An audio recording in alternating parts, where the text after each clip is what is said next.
ଜଙ୍ଗଲରେ ମେନା ଚଢ଼େଇ ତାର 2 ପିଲାଙ୍କ ସହିତ ବହୁତ ହସ ଖୁସିରେ ରହୁଥିଲା।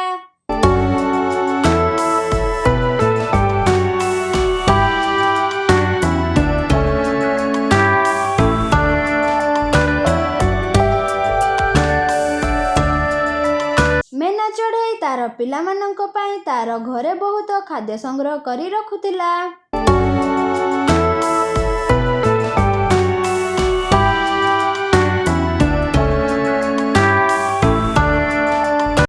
ମା, ତମେ ଏତେ ଖାଦ୍ୟ କ'ଣ ପାଇଁ ରଖିଛ? ଆମେ ଏହି ଖାଦ୍ୟ କାହାକୁ ଦେବା? ମେନା ଚଢ଼େଇ କୁହେ, ଆରେ ପିଲାମାନେ, ଏହି ଖାଦ୍ୟ ମୁଁ ତମମାନଙ୍କ ପାଇଁ ରଖିଛି। ମୁଁ ଯଦି କେବେ ଖାଦ୍ୟ ପାଇଁ ଯାଇପାରିବି ନାହିଁ, ତାହେଲେ ତମେମାନେ ଏହି ଖାଦ୍ୟ ଖାଇବ। ମୁଁ ଯଦି ଖାଦ୍ୟ ପାଇଁ ଯିବି ଆଉ ମୋର ଆସିବାକୁ ଲେଟ୍ ହେବ, ତାହେଲେ ତମେମାନେ ଏହି ଖାଦ୍ୟ ଖାଇବ।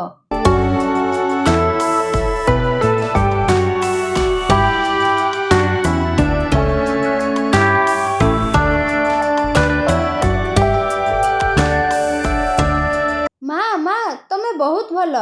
ଆମେ ସମସ୍ତେ ମିଶିକି ଏହି ଖାଦ୍ୟ ଖାଇବା। ଏମିତି କଥାବାର୍ତ୍ତା ହୋଇ ଖାଦ୍ୟ ଖାଇ ଶୋଇପଡ଼ନ୍ତି।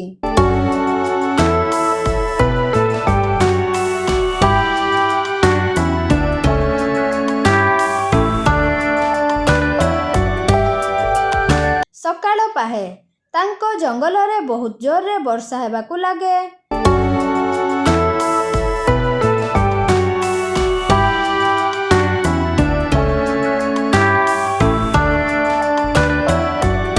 ମେନା ଚଢ଼େଇ ଖାଦ୍ୟ ପାଇଁ ଯାଇପାରେ ନାହିଁ। ରଖିଥିବା ଖାଦ୍ୟ ତାର ପିଲାମାନଙ୍କ ସହିତ ଖାଏ।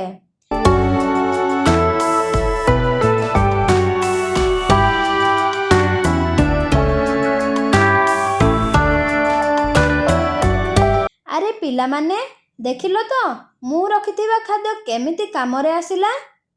ହଁ ମା, ଆଜି ତମେ ଆଉ ବାହାରକୁ ଯିବ ନାହିଁ। ଏମିତି 2 ଦିନ ବିତିଯାଏ। ବର୍ଷା ଛାଡ଼ିବାର ନାଁ ଧରୁନଥାଏ।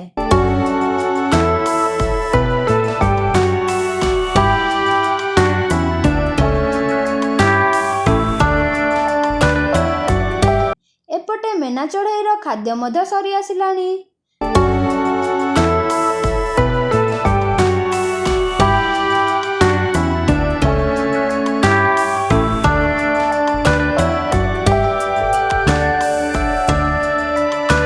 ମେନା ଚଢ଼େଇ କୁହେ, ଆରେ ପିଲାମାନେ, ଆମର ଏବେ କମ୍ ଖାଦ୍ୟ ଅଛି।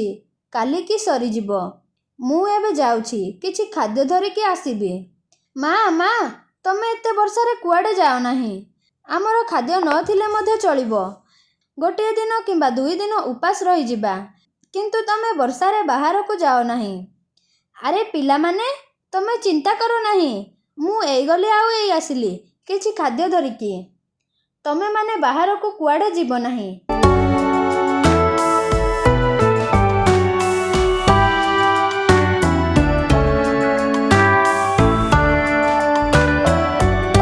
ଏମିତି କହି ମେନା ଚଢ଼େଇ ଖାଦ୍ୟ ପାଇଁ ଚାଲିଯାଏ।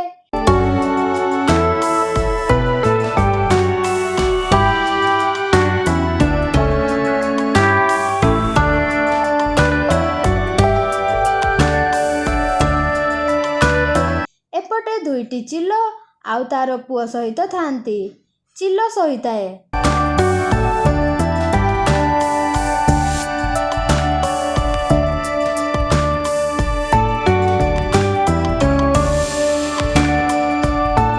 ଚିଲର ସ୍ତ୍ରୀ କୁହେ, ଆରେ ତମେ କେତେ ଶୋଇଛ?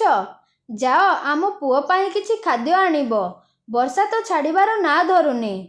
ମୁଁ ସବୁଦିନ ଖାଦ୍ୟ ଆଣୁଛି। ତମେ ଗୋଟିଏ ଦିନ ଯାଅ। ଏତେ ଅଳସୁଆ ହେବାଟା ଭଲ ନୁହେଁ। ତମେ ଯାଉଛ ନା? ମୁଁ ଆମ ପୁଅକୁ ଧରି ଆମ ଘରକୁ ଯିବି।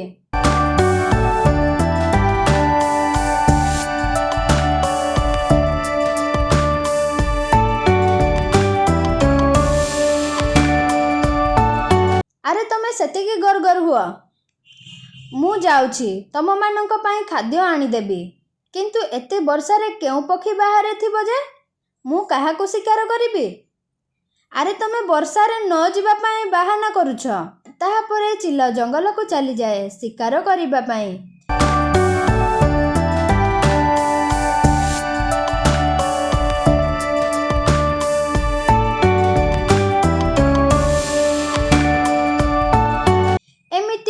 ଚିଲ ବହୁତ ବର୍ଷାରେ ଭିଜି ଭିଜି ବହୁତ ଆଗକୁ ଚାଲିଯାଏ। ଗୋଟିଏ ବି ଶିକାର ପାଇଲା ନାହିଁ। ତାହାପରେ କିଛି ଦୂର ଗଲା ପରେ ଦେଖେ ଗୋଟିଏ ଗଛ କରଡ଼ରେ ମେନା ଚଢ଼େଇର ପିଲାମାନେ ଅଛନ୍ତି।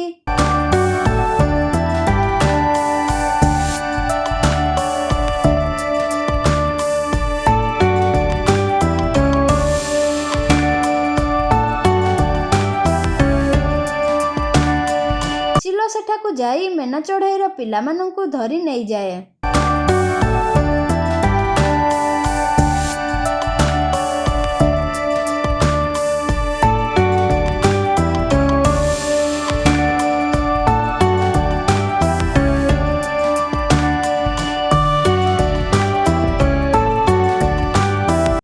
ଯାଇ ଘରେ ପହଞ୍ଚେ। ଦେଖେ ତାର ସ୍ତ୍ରୀ ନାହିଁ। ତାର ସ୍ତ୍ରୀ ଖାଦ୍ୟ ପାଇଁ ଯାଇଥାଏ। ଆରେ ପୁଅ, ଏଠି ଖାଦ୍ୟ ଅଛି, ମୁଁ ତୋର ମାକୁ ଧରିକି ଆସେ। ଏମିତି କହି ଚିଲ ସେଠାରୁ ଚାଲିଯାଏ।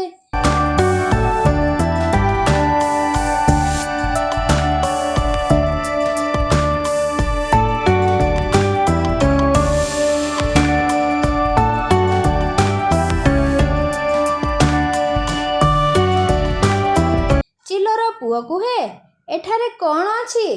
ମୁଁ ଦେଖେ ସେଠାରେ ଛୋଟ ଛୋଟ ପକ୍ଷୀ ପିଲା ଅଛନ୍ତି।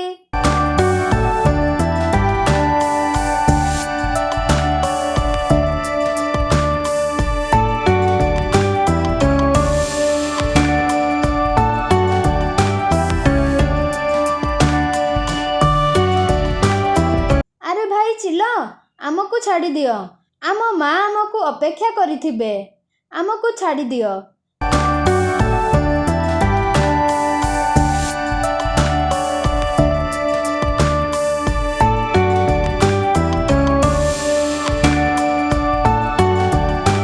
ଚିଲର ପୁଅ କୁହେ, ହଁ ଭାଇମାନେ, ତମେମାନେ ଚାଲିଯାଅ, ତମ ମା ତମକୁ ଖୋଜୁଥିବେ।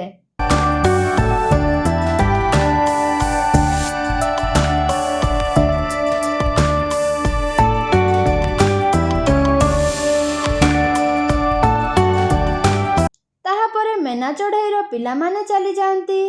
ଯାଇ ଘରେ ପହଞ୍ଚନ୍ତି। ତାହାପରେ ମେନା ଚଢ଼େଇ ଆସେ। ସମସ୍ତେ ମିଶି ଖାଦ୍ୟ ଖାଆନ୍ତି ଆଉ ଖୁସିରେ ରୁହନ୍ତି।